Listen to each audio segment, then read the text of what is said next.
So hello everyone and welcome to this video. So इस video में हम करने वाले जो हमारा क्लास 9 साइंस से जो काफी इंपॉर्टेंट चैप्टर आ जाता है जो क्या कहते हैं ग्रेविटेशन, उसके एनसीईआरटी सॉल्यूशन हम इस वीडियो में करने वाले। बिल्कुल डिटेल में हर एक क्वेश्चन को उसके आंसर को समझेंगे, साथ साथ मैं आपको नोट्स भी प्रोवाइड करूंगा ताकि आपको पता चल जाए एग्जामिनेशन में आपको आंसर किस तरीके से लिखना है, एक बेस्ट आंसर राइटिंग किस तरीके से होती है। बाकी हर एक चीज तो बिल्कुल डिटेल में हम समझेंगे। चलो जी शुरू करते हैं। देखो हमारे पास जो हमने जो एनसीईआरटी की जो इन टेक्स्ट क्वेश्चन आते थे वो तो हमने अपनी वीडियो सीरीज में जब हम अपने जो टॉपिक्स है वो समझ रहे थे तब हमने कंप्लीट कर लिए थे। अब हम करने वाले जो एनसीईआरटी के बैक एक्सरसाइज क्वेश्चन आते हैं वो। चलो शुरू करते। देखो जैसे सबसे पहले हमारा जो फर्स्ट क्वेश्चन आ जाता है वो आ जाता है हमारे पास, जस्ट अ सेकंड, मैं यहाँ पर पेन ले लेता हूँ, जस्ट अ सेकंड बस। हाँ जी, जो फर्स्ट क्वेश्चन आता है वो आता है how does the force of gravitation between two objects change when the distance between them is reduce to half. Means वो कह रहे हैं कि आपके पास दो ऑब्जेक्ट है, फॉर एग्जांपल आपके फर्स्ट ऑब्जेक्ट है और आपके पास दो ऑब्जेक्ट है, इनके बीच में कुछ आर डिस्टेंस था, ठीक है। फिर आपने क्या किया, इनके बीच का जो डिस्टेंस था उसको हाफ कर दिया, मीन्स इनके बीच का जो डिस्टेंस रह गया वो सिर्फ r/2 रह गया। तो अब इनके जो बीच की जो फोर्स है वो कितनी हो जाएगी, तो आपको ये बताना है। तो हम समझते हैं इसको। देखो जो आपके बीच का मतलब जो दो ऑब्जेक्ट होते हैं, दो वो ऑब्जेक्ट में मासेस ऑब्जेक्ट होते हैं, उनके बीच में कितनी ग्रेविटेशन फोर्स लगती है, वो लगती है F = m1m2/r²। ये आपकी क्या लगती है, इतनी फोर्स आपकी लगती है। इसको मान लेते हैं अपनी फर्स्ट फोर्स। जब आपके जो दोनों ऑब्जेक्ट थे उनके बीच का डिस्टेंस कितना था, उन दोनों के बीच का डिस्टेंस था आपका r, ठीक है। अब सेकंड केस क्या आता है, उन्होंने जो डिस्टेंस था वो क्या कर दिया, वो हाफ डिस्टेंस कर दिया। अब डिस्टेंस हाफ कर दिया, हम भी हाफ कर देते हो, तो फॉर्मूला तो F = g m1m2 अब r कितना हो गया, r हाफ हो गया, तो r/2 का होल स्क्वायर, ये आपका वैल्यू आ जाएगी। इसको थोड़ा सा सोल्व करते हैं। f तो एज इट इज रहेगा g m1m2 r का स्क्वायर, तो r ही हो जाएगा, और 2 का स्क्वायर नीचे था वो ऊपर चला जाएगा 4। तो यहां पर अगर हम देखें ये हमारी सारी वैल्यू क्या है, किसके इक्वल है, ये f1 के इक्वल है। तो हमारे पास जो f1 आ जाएगा वो किसके इक्वल आ जाएगा, 4 टाइम्स द f2 के इक्वल आ जाएगा। मतलब कि जो हमारी फोर्स है वो कितने टाइम्स हो जाएगी, वो 4 टाइम्स हो जाएगी, मतलब 4 गुना हो जाएगी।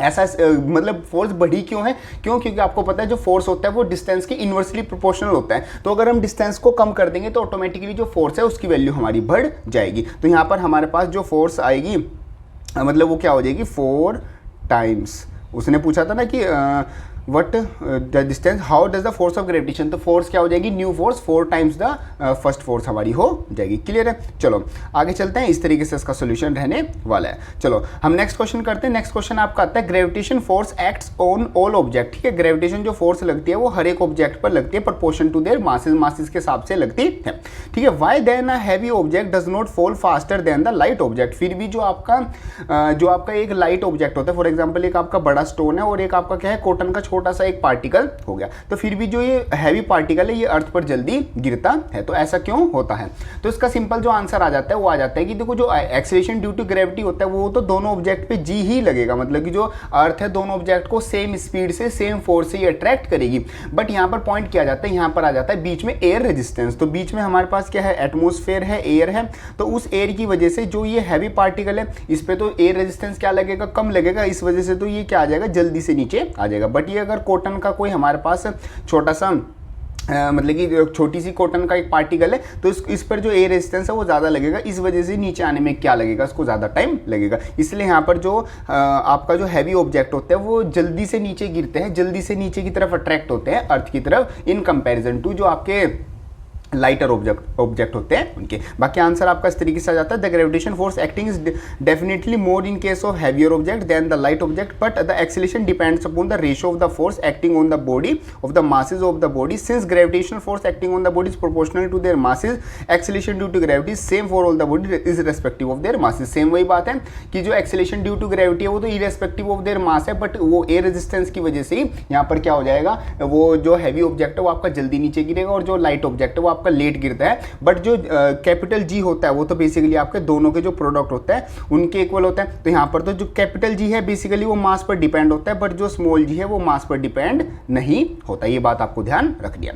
आगे चलते हैं, नेक्स्ट क्वेश्चन क्या आता है, what is the magnitude of gravitation force. Gravitation force का मैग्नीट्यूड निकालना मींस एफ की वैल्यू निकालनी है, इन विच जो अर्थ का between the earth and the object, एक ऑब्जेक्ट का मास है जो कि कितना आता है, 1 kg आपका मास आता है, और अर्थ के उनके बीच में निकालनी। तो बड़ा सिंपल है, एफ = क्या होता होता है Gm1m2 अपॉन आर स्क्वायर, ये आपका फॉर्मूला होता है। वैल्यू रखते हैं तो F इज इक्वल टू जी की वैल्यू क्या होती है 1.67 इंटू 10 की पावर माइनस का 11 इंटू मास फर्स्ट कितना है वो 1 kg है, फिर अर्थ का मास कितना है वो 6 इंटू 10 की पावर 24 ये आपका आ जाता है। और दोनों के बीच का जो डिस्टेंस है वो आता है 6.4 इंटू 10 की पावर 6 स्क्वायर, ये आपकी वैल्यू आ जाती है। इसको थोड़ा सा सोल्व कर लेते हैं, ये आ जाएगा 1.6 इंटू 10 की पावर, इसको 10 की पावर को सोल्व कर लेते मतलब पास लिख लेते हैं, ये आ जाएगा मेरा 1.67 इंटू 6 इंटू 10 की पावर, ये 24 था, ये 11 था, 4 में से 1 गए 3 और 2 में से 1 गया 13 आ जाएगा, अपॉन नीचे आ जाएगा 6.4 का होल स्क्वायर इंटू 10 की पावर 24 था ना, नहीं ये नीचे 6 था तो ये आ जाएगा 10 की पावर 12, ठीक है। इससे ये कट जाएगा, ये बचेगा F is equal to 1.67 into 6 upon 6.4 का होल स्क्वायर इंटू 10, ये आपकी वैल्यू बचेगी। इसको आप सोल्व कर सकते हो। बेसिकली जो हमारा सोल्व करके जो वैल्यू आ जाएगी वो हमारे पास the magnitude of the gravitation force, इसको हम बेसिकली सोल्व कर लेते हैं, सोल्व करके हमारे पास वैल्यू आ जाएगी। इसमें आंसर तो नहीं, चलो हमारे पास आंसर नहीं है, वुड बी मतलब बेसिकली हम इसको सिंपली क्या कर देंगे सोल्व कर देंगे, ये हमारे पास वैल्यू आ जाएगी। चलो आगे चलते हैं। नेक्स्ट हमारे पास जो क्वेश्चन आता है वो आ जाता है the earth and the moon are attracted to each other by the gravitational force, ठीक है। Does the earth attracts the moon with the force that is greater और स्मॉलर और the same as the force which with the moon attracts the earth. Means वो कह रहा है कि जो ये अर्थ हो गई हमारे पास और दूसरा हमारे पास क्या हो गया मून हो गया, ये एक दूसरे को क्या कर रहे हैं अट्रैक्ट कर रहे हैं विद द ग्रेविटेशन फोर्स, ठीक है। इनके बीच में ग्रेविटेशन फोर्स लग रही है, तो ये क्या ये दोनों एक दूसरे को सेम फोर्स से अट्रैक्ट कर रही है, किसी की फोर्स ज्यादा है किसी की फोर्स कम आती है। तो बेसिकली यहाँ पर क्या होता है जो अर्थ है और जो मून है या कोई भी दो ऑब्जेक्ट होते हैं अगर वो एक दूसरे को अट्रैक्ट कर रहे हैं with the force of gravitation तो उन दोनों के बीच की जो फोर्स की वैल्यू होती है वो बिल्कुल सेम होती है इरेस्पेक्टिव ऑफ देयर मासेस। क्यों? क्योंकि जो फोर्स होता है वो किसके इक्वल होता है Gm1m2 अपॉन आर स्क्वायर के इक्वल होता है। तो उसमें दोनों का जो मासेस है उसका प्रोडक्ट आता है। तो अगर किसी बॉडी का मास ज्यादा है और किसी बॉडी का मास कम है तो दोनों का प्रोडक्ट होके तो वो वैसे भी सेम हो जाना है। अगर फर्स्ट केस हम ले लें m1 ज़्यादा है m2 ज़्यादा है उन दोनों का प्रोडक्ट भी सेम होगा, और सेकंड केस हम ऐसा ले लें जिसमें m1 कम हमारा कम है और m2 ज़्यादा है तो उसका प्रोडक्ट भी हमारा सेम ही आएगा। तो बेसिकली आपका एक सिंगल मतलब कि सिंगल बॉडी मास पर जो ग्रेविटेशन फोर्स है वो डिपेंड नहीं कर रही, इसी वजह से जो आपका दोनों बॉडी है उन दोनों के बीच में जो ग्रेविटेशन की फोर्स होगी उसकी वैल्यू भी क्या होगी सेम होगी। क्लियर है? चलो नेक्स्ट बात करते हैं। If the moon attracts the earth why does the earth not move towards the moon. Means बात ये कह रहा है कि अगर हमारे पास ये अर्थ है, ठीक है, और ये हमारे पास क्या हो गया मून हो गया। अब ये जो इफ द मून, अगर जो मून है वो अर्थ को अपनी तरफ अट्रैक्ट कर रहा है तो ये जो अर्थ है ये मून की तरफ चली क्यों नहीं जाती। मतलब कि अगर कोई चीज अट्रैक्ट कर रही है तो ये उसकी तरफ चली जानी चाहिए। तो ऐसा इसलिए होता है क्योंकि जो अर्थ है अर्थ को जो है सन वो अपनी तरफ अट्रैक्ट करके रखता है। साथ साथ जो और अदर प्लैनेट्स हो गए आसपास जो भी हेवनली बॉडी सेलेस्टियल बॉडीज हो गई वो सब भी क्या कर रहे हैं इस अर्थ को अपनी तरफ अट्रैक्ट करके रख रहे हैं। तो यहाँ पर मतलब कि जो सबकी जो फोर्सेज होती है वो इक्वेट हो जाती है। मतलब बेसिकली यहाँ पर कोई बॉडी किसी की तरफ नहीं जाती, बस दोनों एक दूसरे को अट्रैक्ट करके रखती है। और यहाँ पर उससे भी बड़ा पॉइंट आ जाता है कि जो मून है और जो अर्थ है, अगर मून अर्थ को अट्रैक्ट कर रहा है तो अर्थ भी मून को अट्रैक्ट कर रही है। साथ साथ ही जो सन हो गया वो अर्थ को अट्रैक्ट कर रही है। तो यहाँ पर जो सारी फोर्सेज है वो एक दूसरे को कैंसल आउट कर देती है। और जो ये जो ग्रेविटेशन फोर्स होती है इसकी इतनी ज़्यादा हाई वैल्यू नहीं होती, इस वजह से यहाँ पर कोई ऑब्जेक्ट किसी की तरफ चल के नहीं जाता, बस अपनी पोजीशन पर स्टेशनरी रहता है। क्लियर है? ये आपका आंसर आ जाता है। नेक्स्ट वो क्वेश्चन कहता है what happens to the force between two object. दो ऑब्जेक्ट के बीच में फोर्स की वैल्यू क्या होगी अगर उनका mass of the one object is double. अगर एक ऑब्जेक्ट के मास को डबल कर दे तो देखो आपके पास फोर्स क्या होता है Gm1m2 अपॉन आर स्क्वायर, ये आपकी वैल्यू होती है। तो अगर आप अपने मास को डबल कर दोगे, किसी भी एक मास को, मैंने m1 को डबल कर दिया और m2 आपका एज इट इज़ आ गया, तो आपकी जो नई फोर्स की वैल्यू आ जाएगी ये F1 मान लेते हैं, ये आपकी जो नई वैल्यू आ जाएगी F2 ये आ जाएगी 2 अगर हम बाहर ले लेंगे Gm1m2 अपॉन आर स्क्वायर। ठीक है, यहाँ पर जो वैल्यू हो गई वो क्या होगी 2 टाइम्स होगी। मतलब जो पहले स्टार्टिंग में फोर्स था अब वो क्या हो जाएगा, वो जो नया फोर्स आएगा वो डबल आएगा किससे, पुराने वाले फोर्स से। तो ये हमारी क्या हो जाएगी वैल्यू डबल हो जाएगी अगर मास की वैल्यू हम क्या कर दे डबल कर दे। ठीक है, नेक्स्ट क्वेश्चन आता है, इसका ही पार्ट है what happens to the force between distance between, अगर डिस्टेंस को हम डबल कर दे। देखो हमने स्टार्टिंग में ही देखा था कि डिस्टेंस को हाफ कर दे तो फोर्स क्या हो जाती थी 4 टाइम्स हो जाती थी। तो हमने अब इस बार क्या किया, डिस्टेंस को डबल कर दिया, तो Gm1m2 अपॉन आर स्क्वायर, ये हमारी बेसिकली फोर्स लगेगी। इसको हम फर्स्ट मान लेते हैं। अब F2 हमारा क्या होगा, F2 में जो हमने डिस्टेंस है उसको डबल कर दिया, कर देते हैं Gm1m2 अपॉन डिस्टेंस का 2r का स्क्वायर कर दिया, तो F2 किसके को लाई जाएगी, देखो यहाँ पर G एज इट इज रहेगा, m1m2 अपनी जगह रहेगा, 2r का स्क्वायर क्या हो जाएगा 4 इंटू आर स्क्वायर। ठीक है, तो ये जो पूरी फोर्स है ये तो स्टार्टिंग वाली है, और ये क्या हो जाएगी 1/4, मतलब कि जो नई फोर्स आएगी जो F1 हो जाएगी वो 1/4 हो जाएगी किसके, F2 के।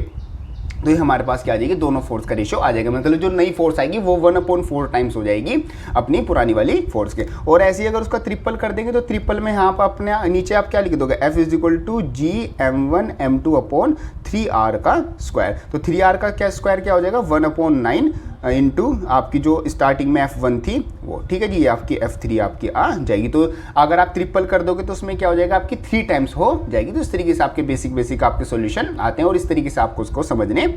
ठीक है, चलो आगे चलते हैं। नेक्स्ट क्वेश्चन आता है, if the masses of both the objects double, दोनों ऑब्जेक्ट के मास को डबल कर दो तो F = क्या आ जाएगा, Gm1 भी डबल हो गया और जो आपका M2 था वो भी आपका क्या हो गया, डबल हो गया, और डिस्टेंस आपका एज इट इज आता है। तो F = क्या हो जाएगा, 2 दोनों बाहर आएंगे, 4 से मल्टीप्लाई Gm1m2/r² वैल्यू हो जाएगी। तो सारी जो फोर्स होगी वो क्या होगी, आपकी 4 टाइम्स आपकी हो गई। तो F1 = क्या आ जाएगा, 2 टाइम्स द F2 जो आपकी नई फोर्स आई है वो। ठीक है, मतलब कि जो नई फोर्स आएगी अगर मासेस को डबल कर दिया जाए तो वो क्या हो जाएगी, डबल हो जाएगी in comparison to the starting force. ठीक है, ये आपका आंसर आता है। चलो आगे चलते हैं। नेक्स्ट आता है, what is the importance of universal law of gravitation. Universal law of gravitation की इंपॉर्टेंस क्या है, सबसे पहले टाइड्स। ठीक है, जो अर्थ पर जो टाइड्स होती है वो यूनिवर्सल लॉ ऑफ ग्रेविटेशन की वजह से ही होती है। सेकेंड आपका आता है मून, जो मून अर्थ के अराउंड क्या करता है, रिवॉल्व करता है, वो किसकी वजह से करता है, ग्रेविटेशन की वजह से ही करता है। और ऐसी जो सेम जो आपकी अर्थ है वो सन के अराउंड रिवॉल्व करती है, वो भी ग्रेविटेशन फोर्स की वजह से ही करती है। और जो पूरा यूनिवर्स है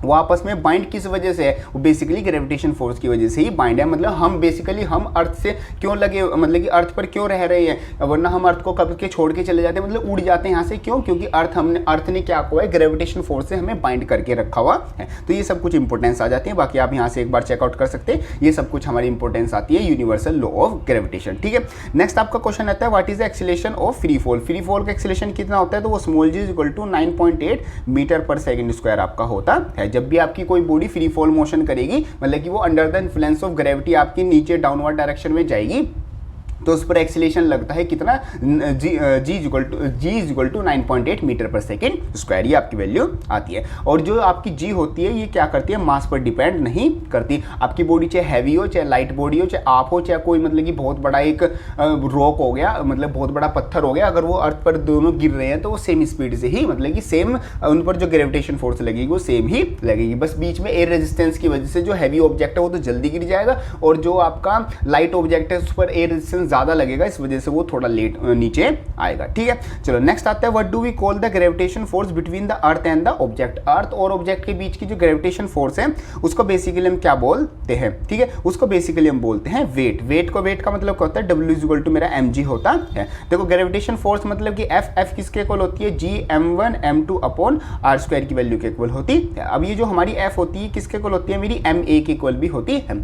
अब जो आप हो और मतलब बेसिकली हम हैं, अगर हम अर्थ पे रह रहे हैं तो यहाँ पर a को हम बेसिकली क्या मान लेते हैं, g मान लेते हैं, जो कि किसके इक्वल आएगा, मेरा वेट के इक्वल आएगा। तो जो हमारा वेट है वही हमारी क्या है, बेसिकली वो फोर्स है जिससे जो अर्थ हमें क्या कर रही है, अट्रैक्ट कर रही है। ये हमारा सिंपल सा आंसर आता है। नेक्स्ट हम बात करते हैं, Amit buys few gram of gold at poles, मतलब कि पोल्स पर अमित ने कुछ फ्यू ग्राम्स गोल्ड मतलब कि बाय किया। As per the instruction one of his friend, मतलब कि उसके फ्रेंड ने बोला कि आप पोल्स पर जाओ और अपना जो कुछ गोल्ड है उसको बाय करो। He hands over the same when he meets him at the equator, और वो फिर इक्वेटर पर गया तो उसको वहाँ पर जाके वही जो उसने गोल्ड, जितना गोल्ड वहाँ पर खरीदा था, जितना गोल्ड उसने पोल पर खरीदा था उतना ही गोल्ड उसने जाकर इक्वेटर पर दे दिया। Will the friend agree with the weight of the gold bought, मतलब कि जो आपका बेसिकली जो ये आपकी अर्थ हो गई, ठीक है, तो ये जो पोल्स हो गए और ये जो आपका इक्वेटर हो गया, इस पॉइंट पर, फर्स्ट पॉइंट पर, सेकंड पॉइंट पर जो आपका वेट होगा गोल्ड का, क्या वो सेम होगा? ऐसा नहीं होगा। ऐसा क्यों नहीं होगा? जैसे जो वेट होता है वो किसके इक्वल होता है, mg के इक्वल होता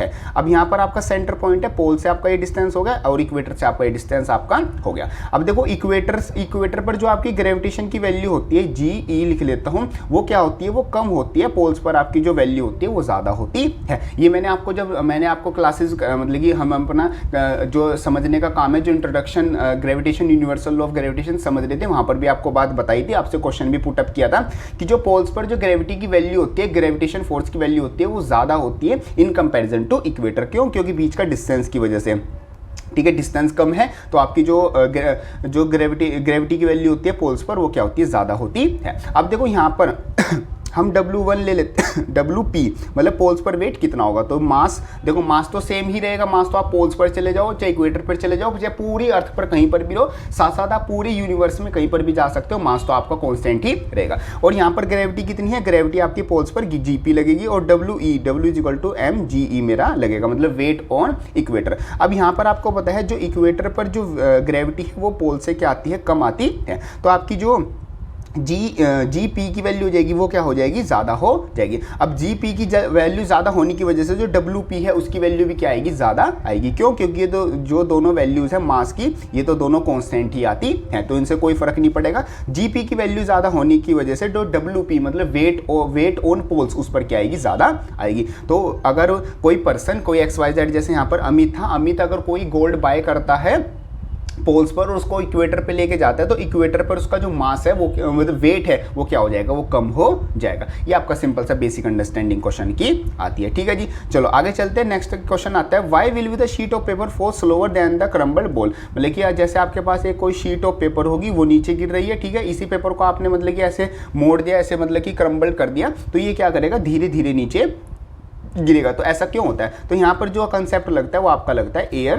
रेजिस्टेंस। ठीक है, जो आपका पेपर है उसका सरफेस एरिया ज़्यादा है, सरफेस एरिया ज़्यादा होने की वजह से जो उस पर एयर रेजिस्टेंस है वो ज़्यादा लगेगा। और जो आपका ये क्रम्बल्ड पेपर है इसका जो सरफेस एरिया है उसकी वैल्यू कम है, तो उस पर जो एयर रेजिस्टेंस है वो भी क्या लगेगा, कम लगेगा। इस वजह से जो क्रम्बल्ड जो पेपर है वो जल्दी से नीचे गिर जाएगा। ये आपका सिंपल सा आंसर आता है। ठीक है, बाकी मैंने सारे सोल्यूशन यहाँ पर लिख रखे हैं, अगर आप एक बार पढ़ के देखना चाहते हो कि किस तरीके से आपको लिखना है वो आप सब कुछ यहाँ पर देख सकते हो। बाकी मेन चीज़ तो होती है समझना, अगर आपकी कंसेप्ट समझ में आ गया तो आप अपनी लैंग्वेज में या मतलब आंसर को वैसे भी बना के लिख दोगे। मेन चीज़ है आपका कंसेप्ट क्लियर होना चाहिए। ठीक है, नेक्स्ट जो क्वेश्चन आता है वो आता है, gravitation force on the surface of the earth moon is only 1/6 as strong as the gravitation force on the earth. Means earth पर जितनी भी ग्रेविटेशन फोर्स आती है वो 1/6 हो जाती है मून पर जाने के बाद। ठीक है, what is the weight in newtons of a 10 kg object on the moon on the earth. Means earth पर और मून पर जो आपका एक ऑब्जेक्ट है जिसका मास 10 kg है, उस पर वेट कितना हो जाएगा। तो वेट अगर हम अर्थ पर देखें तो अर्थ पर क्या होता है, अर्थ पर mg होगा।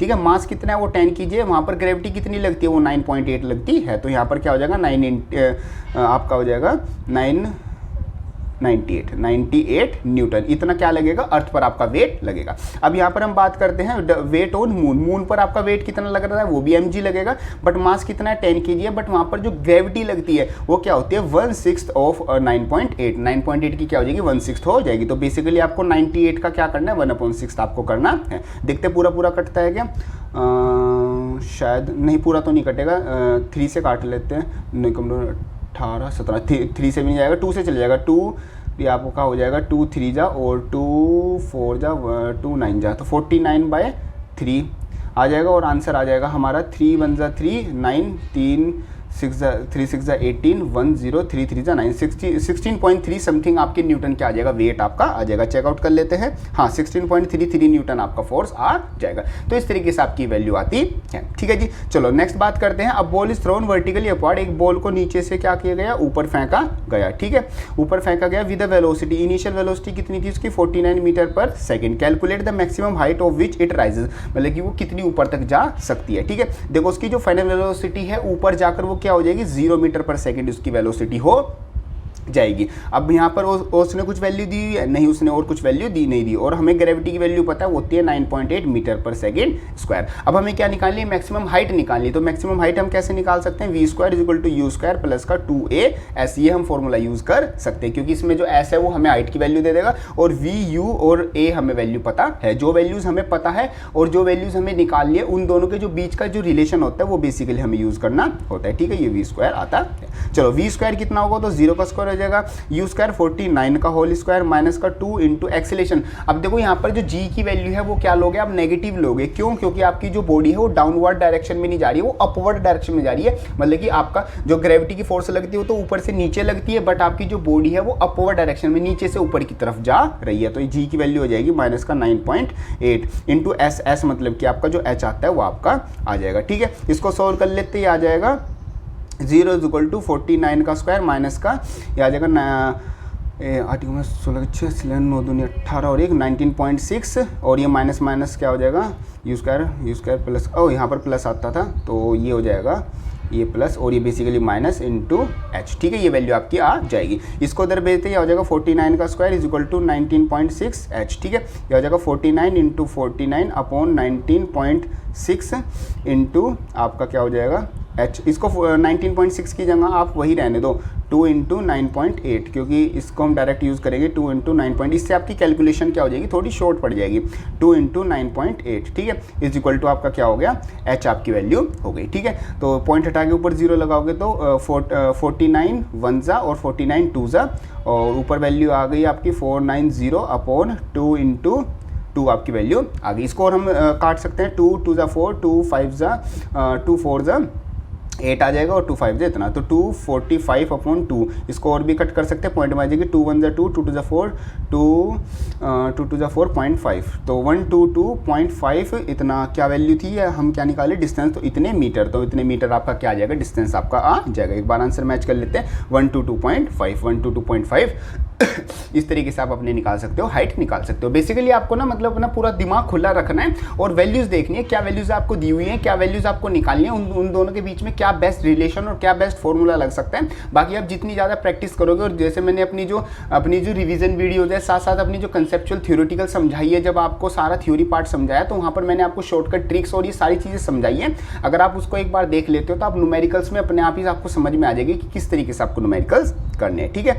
चलो नेक्स्ट आपका क्वेश्चन आता है, ball is thrown vertically upward, ये तो वही क्वेश्चन आता है, कैलकुलेट, हाँ अब उसने मतलब इसका सेकंड क्वेश्चन आता है, total time to take to return to the surface of the other, मतलब टोटल टाइम उसको नीचे आने में कितना लगेगा। तो v इज इक्वल टू क्या होता है, u प्लस 80 आपका होता है। तो v तो 0 हो गया, u कितना हो गया 49, प्लस का एक्सीलरेशन कितना हो गया 9.8, वो भी माइनस का, और t मेरा निकालना है। तो ये हो जाएगा 49 इज इक्वल टू 9.8 t, ठीक है। 49 इधर 9.8 इधर नीचे आएगा, ऊपर 0 is equal to t, 49 one ज़ा और 49 टू ज़ा 2 5 ज़ा, तो t की वैल्यू कितनी आ गई, वो 5 सेकेंड आ गई। अब देखो ये t क्या है, ये नीचे से ऊपर जाने का है, ठीक है, जब बॉडी नीचे से ऊपर फेंकी गई, बट उसने क्या पूछा है, उसने पूछा है total time it takes to return to the surface, मतलब कि वो ऊपर से क्या है वापस नीचे भी आ जाए। तो 5 सेकंड ऊपर जाने में और 5 सेकंड नीचे आने में, तो टोटल टाइम कितना लग जाएगा, cap small two t is equal to 2 into 5 is equal to 10 second, उसमें क्या लग जाएगा, जो टोटल टाइम है वो लग जाएगा। तो इस तरीके से मेरा आंसर आता है, ठीक है। चलो आगे बात करते हैं, a stone is release from the top of the tower out of height, मतलब उसने हाइट दे दी 19.6 मीटर, ठीक है। कैलकुलेट द फाइनल वेलोसिटी,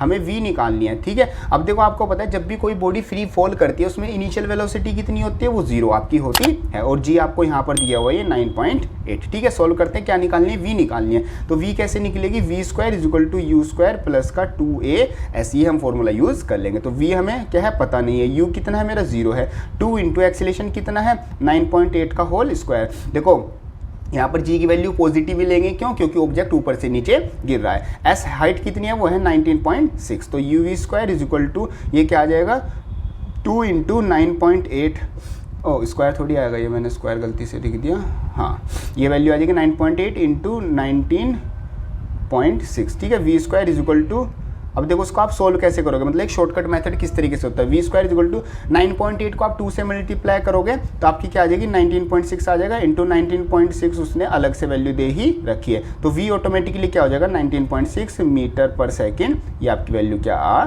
जाएगी, ठीक है। ये आपका इस तरीके से आंसर आता है, ठीक है। इस तरीके से डायरेक्ट आपको फॉर्मूला लगाना है और डायरेक्ट आपके आंसर आ जाएंगे। आगे बात करते हैं, उसने कहा कि स्टोन वर्टिकली अपवर्ड फेंका गया, उसकी इनिशियल वेलोसिटी मतलब u कितना था, u आपका 40 मीटर पर सेकंड था, और g आपको यहाँ पर क्या लेके चलना है 10 मीटर पर सेकंड स्क्वायर लेके चलना है। जब वो g की वैल्यू अपनी तरफ से देगा तो आपको क्या है वही वैल्यू यूज करनी है। फाइंड द मैक्सिमम हाइट, एक तो आपको क्या निकालनी है, हाइट निकालनी है। What are the net displacement, net displacement निकालना है, ठीक है जी, net displace and the total distance, और टोटल क्या निकालना है, डिस्टेंस भी निकालना है, कवर्ड बाय द स्टोन, ठीक है।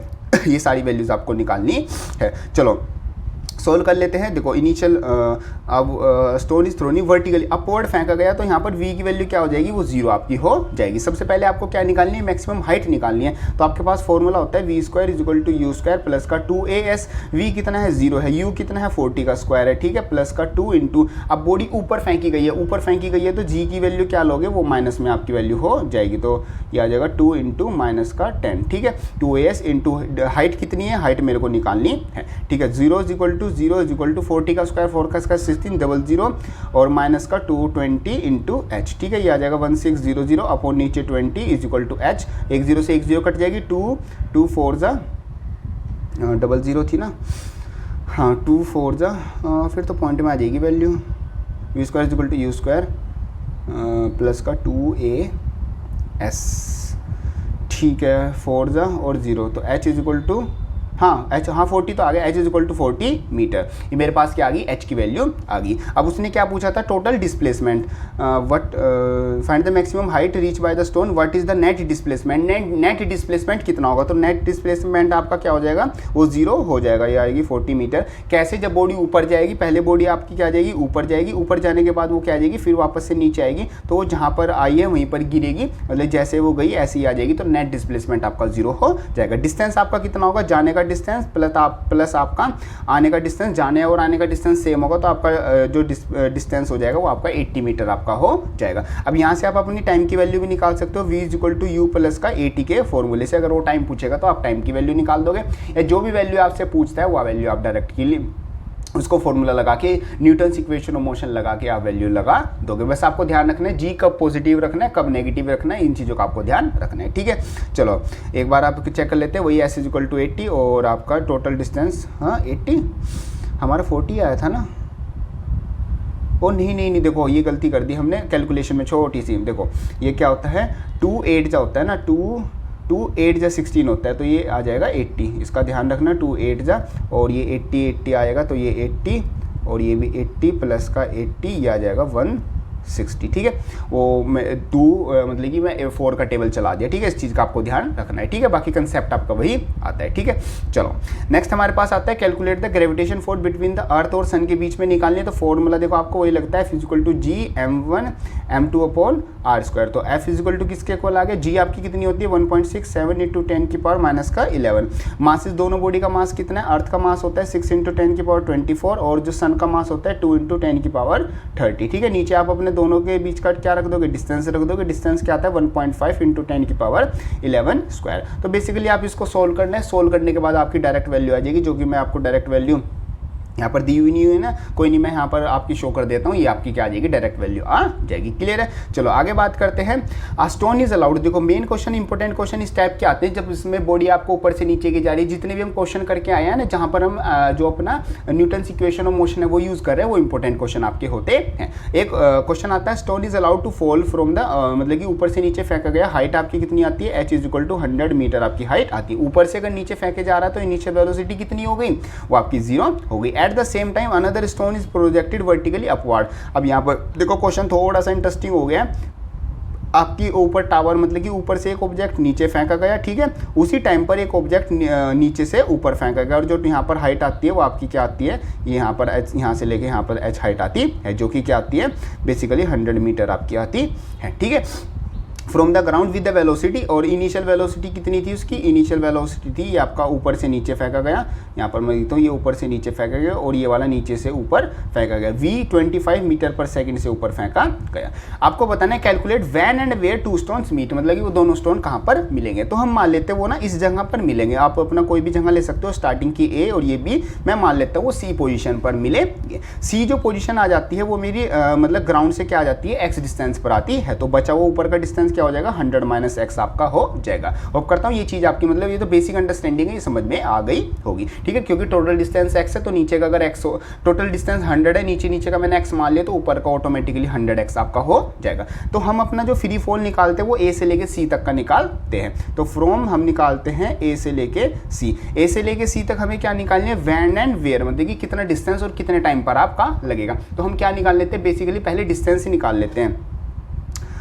डिस्टेंस आपका आ जाएगा v square is equal to, नहीं v नहीं हम यहाँ पर यूज़ करेंगे, हम टाइम निकाल लेते हैं। v is equal to, v नहीं है ना हमारे पास, u है हमारे पास और a है, t नहीं है हमारे पास, तो t वाला हम यूज़ नहीं कर सकते। V square is equal to u square plus का 2as। हाँ हम क्या करते हैं, पहले b से लेके c तक चलते हैं, ठीक है, b से लेके c तक। वैसे तो आप कैसे भी जा सकते हो, एक ही बात है, b से लेके c तक जाएंगे, हम वहाँ पर फॉर्मूला लगाते हैं v square is equal to u square plus का 2as, ठीक है। v फाइनल वेलोसिटी कितनी है, फाइनल वेलोसिटी हमें नहीं पता, ठीक है, हम वहाँ पर चेकआउट कर लेंगे। You square you square initial velocity कितनी थी, वो 25 थी, लेकिन हम इसका फाइनल वेलोसिटी निकाल के करेंगे क्या, फाइनल वेलोसिटी से हम टाइम निकाल पाएंगे, हाँ फिर टाइम निकाल लेंगे, तो ऐसे कर लेंगे 25 प्लस का 2 इंटू एक्सीलेशन कितना लगेगा, बॉडी ऊपर फेंकी जा रही है तो हम यहाँ पर एक्सीलेशन लेके चल लेते हैं अपना माइनस का 10, ठीक है, इंटू आपका डिस्टेंस कितना है, डिस्टेंस आपका आता है x, ये आपकी आ जाएगी v square is equal to 25 का स्क्वायर आ जाएगा 625 प्लस का माइनस आ जाएगा माइनस का 20x, ये आपकी क्या आ गई, बेसिकली आपकी फर्स्ट इक्वेशन आपकी आ गई, ठीक है। ऐसे में हम निकालते हैं सेकंड इक्वेशन, सेकंड में भी हम ये यूज़ कर लेते हैं v square is equal to, ये आपका क्या आ रहा है, ये आपकी ए से लेके सी तक का मोशन आ रहा है, तो v square is equal to u square plus का 2as, ठीक है, ये आपकी वैल्यू आती है। बट हम यहाँ पर इसको v और इसकी, चलो इसमें नहीं, लेकिन हमारी एक गलती हो जाएगी, हमें इसको स्टार्टिंग में t में लेके चलना चाहिए, क्योंकि t में लेने से देखो ये एक अटैम्प्ट हो गया हमारा, इससे हमें पता चलेगा कि इस तरीके से हमारा जो क्वेश्चन है वो थोड़ा बड़ा हो जाएगा। अगर हम इसको t की हेल्प से करेंगे ना तो हमारे पास डायरेक्ट, क्योंकि उसने हमसे पूछा भी वैन मतलब कि टाइम और वेयर मतलब कि हाइट, यही पूछा हुआ है ना, तो हम इसको t के रेस्पेक्ट में लेके चलते हैं। चलो ये वाला पार्ट आप हटा देना, मतलब कि इसका वैसे तो ये कोई गलत नहीं है, इसको आप कर लोगे तो ये वैल्यू आपके काम ही आएगी, बट ये क्वेश्चन को थोड़ा और लंबा बना देगी, ठीक है। हम यूज़ करते हैं अपना second equation motion s is equal to U T plus का हाफ ए टी स्क्वायर, ऊपर से जो ऑब्जेक्ट आपका क्या आ रहा है, जो ऑब्जेक्ट नीचे आ रहा है मतलब डाउनवर्ड के लिए हम यूज़ कर ले, तो s वहाँ पर कितना हो जाएगा, ये हो जाएगा 100 माइनस का x, ठीक है, इज इक्वल टू u, ये इनिशियल वेलोसिटी कितनी थी, 0 थी, तो ये वाला सारा पार्ट 0 हो जाएगा, हाफ इंटू ये माइनस का 10 इंटू टी की वैल्यू कितनी आ जाएगी, t की वैल्यू आपकी आ जाएगी हमें नहीं पता, तो टी स्क्वायर आपका आ गया, ठीक है, ये क्या आ जाएगा 100 माइनस का x इज इक्वल टू 2 5 जा तो माइनस का 5, और नहीं ऊपर से ऑब्जेक्ट नीचे गिर रहा है ना तो प्लस की वैल्यू आएगी, ठीक है, तो 2 5 जा ये आ जाएगा 5t स्क्वायर, ये आपकी क्या आ गई, फर्स्ट वैल्यू आ गई। यहाँ से मैं डायरेक्ट x की वैल्यू निकाल लेता हूँ, तो x किसके इक्वल आ जाएगा, x मेरा आ जाएगा 100 माइनस का 5t स्क्वायर, इसको हम ले लेते हैं अपनी फर्स्ट इक्वेशन, ठीक है।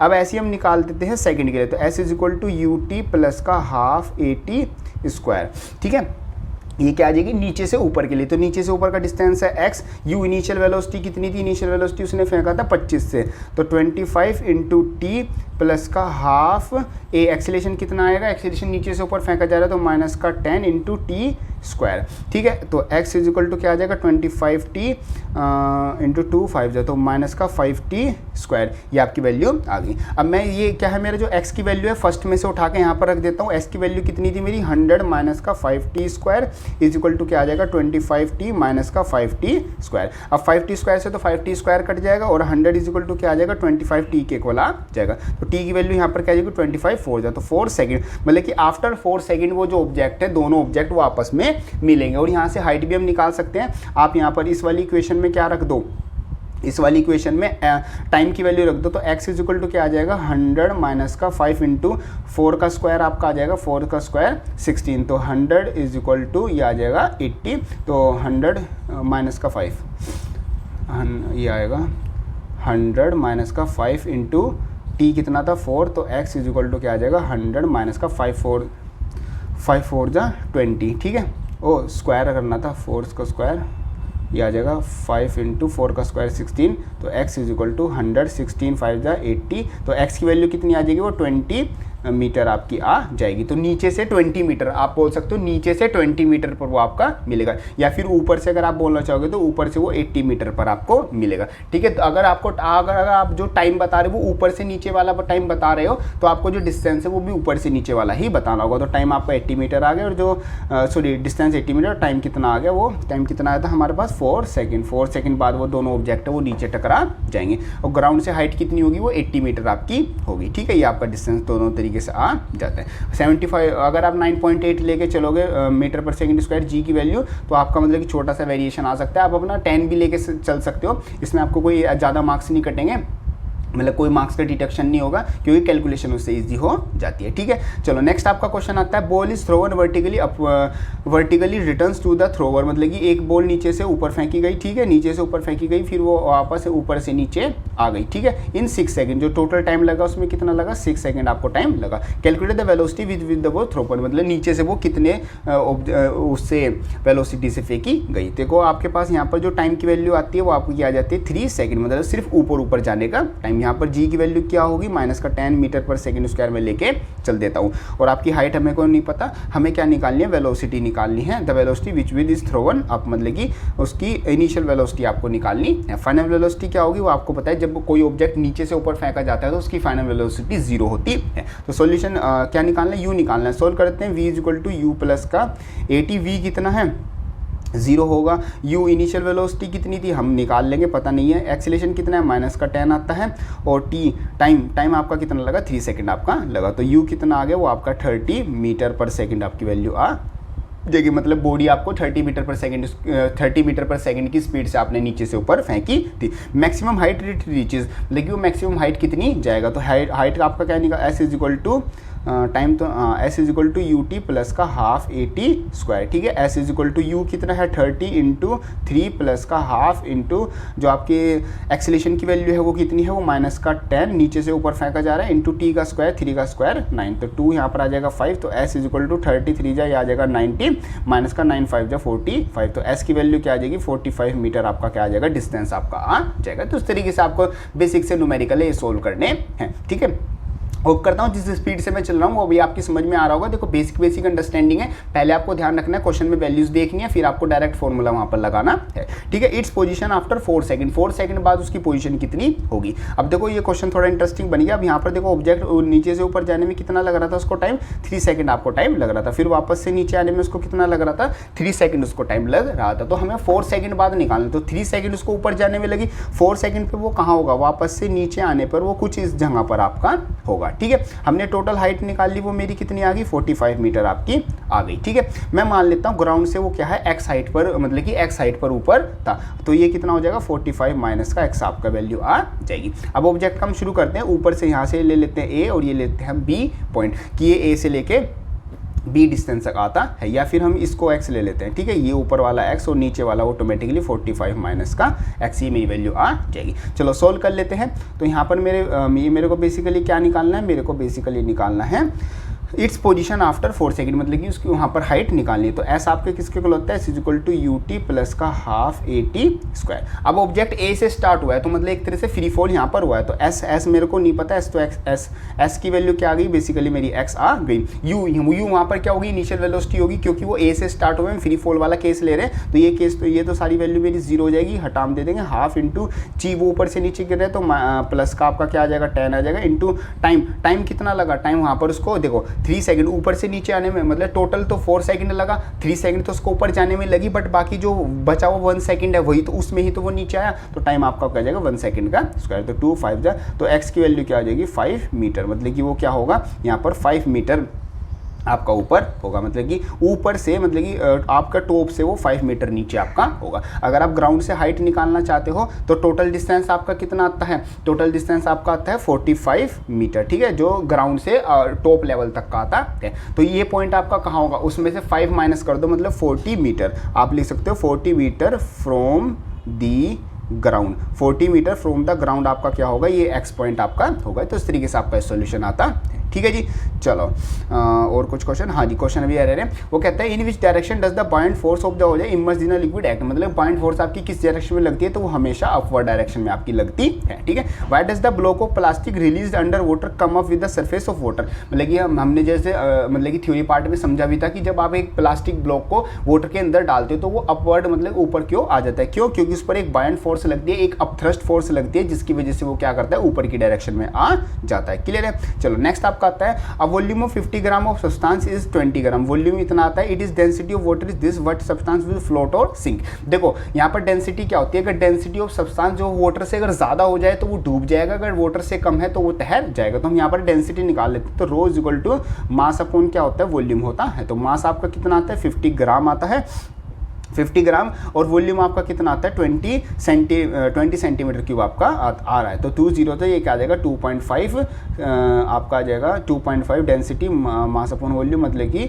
आपका ग्राम पर सेंटीमीटर क्यूब, ये आपकी क्या आ जाएगी डेंसिटी की वैल्यू आ जाएगी। तो ये क्या है वाटर की डेंसिटी से ज़्यादा है, इस वजह से जो हमारा ऑब्जेक्ट है वो क्या कर जाएगा, सिंक कर जाएगा, मतलब कि डूब जाएगा। ये हमारा सिंपल सा आंसर आ जाता है, मतलब सिंकिंग इन वाटर, जो वाटर में वो डूब जाएगा। क्यों, क्योंकि इसकी डेंसिटी क्या आती है ज़्यादा आती है, इन कंपेरिजन टू वाटर। आगे चलते हैं, volume of 500 gram sealed pack is this, volume इतना आता है। विल द पैकेट फ्लोट और सिंक, और वो फ्लोट करेगा सिंक करेगा, तो वही अगर उसकी डेंसिटी कम है तो वो फ्लोट कर जाएगा, कम ज़्यादा है तो डेंसिटी इज इक्वल टू क्या होती है, मास अपॉन वॉल्यूम। मास कितना है, वो 500 ग्राम है, और वॉल्यूम कितना है, वो 350 आपका आता है। तो 0 से 0 5 से काट दीजिए, 5 10 जा 5 7 जा 10/7, तो 1 पॉइंट समथिंग आपका कुछ आ जाएगा, 1.428 आपका ग्राम पर सेंटीमीटर क्यूब आपका आएगा। तो ये ऑब्जेक्ट भी क्या कर जाएगा, सिंक कर जाएगा। क्यों, क्योंकि इसकी डेंसिटी ज़्यादा आती है वाटर से। ठीक है, चलो आगे चलते हैं। नेक्स्ट बस ये क्वेश्चन थे आपके, हाँ तो सारे वाले क्वेश्चन आपके आ जाते हैं। ठीक है जी, चलो जी, होप करता हूँ आपके सारे जो क्वेश्चन आंसर है वो अच्छे से समझ में आ गए होंगे। अभी भी अगर आपको किसी क्वेश्चन में, किसी आंसर में कोई डाउट आता है या आपका कोई क्वेश्चन आता है तो उसको आप कमेंट बॉक्स में लिख सकते हो, या फिर मेरे को जहाँ से भी आप कॉन्टैक्ट कर सकते हो वहाँ पर मैसेज कर सकते हो। बाकी जो थ्योरीज वीडियोज है, जो रिवीजन वीडियोज है, चैनल पर सब कुछ अपलोडेड है, सब चीज़ का लिंक भी डिस्क्रिप्शन में मिल जाएगा, वो सब कुछ आप वहाँ से चेकआउट कर सकते हो। सो ये वाली वीडियो हेल्पफुल लगे तो उसको लाइक जरूर कर देना, एंड येस जाते वक्त चैनल को सब्सक्राइब जरूर कर देना। सो मिलते हैं अपनी नेक्स्ट वीडियो में, तब तक के लिए थैंक यू।